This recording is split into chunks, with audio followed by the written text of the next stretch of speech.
کے اندر وجہ کیا ہے؟ دنیا کی جتنی بھی ترقیاں ہیں، دنیا کے اندر لوگ جتنی بھی ترقی کر رہے ہیں، یہ وقتی طور پر بلبلے ہیں۔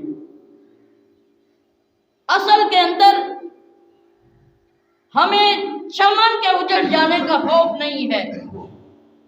انسان کا جو ایمان ہے یہ انسان کا چمن ہے۔ انسان کے اندر آج ایمان لوٹ آئے، انسان آج شرعیت مصطفیٰ صلی اللہ علیہ وآلہ وسلم پر عمل کرنے والا بن جائے،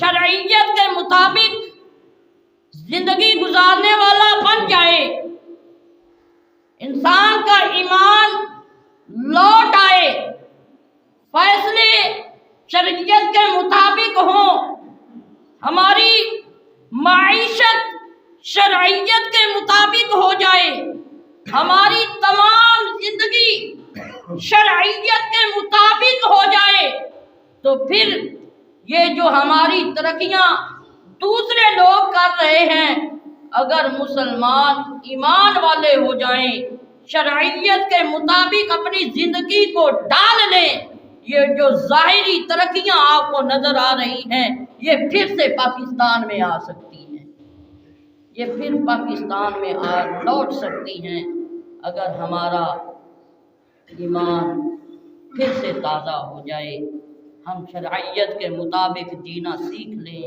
تو پھر رونقیں بحال ہو سکتی ہیں۔ آپ تاریخ کا مطالعہ کر دیکھیں، آپ کو پتہ چلے گا کہ جب لوگ شرعیت کے مطابق زندگی گزارتے تھے، ان کے دل کے اندر خوف خدا ہوتا تھا، نبی کی شرم ہوتی تھی، قیامت پر یقین ہوتا تھا کہ ہم نے اللہ کے حاضر ہونا ہے، ہم نے اللہ کو جواب دینا ہے۔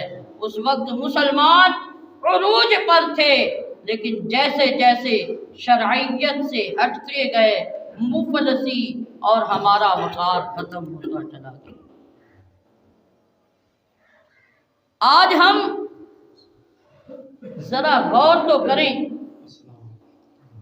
ہمارے ایسے کتنے مسائل ہیں جو جنم لے چکے ہیں،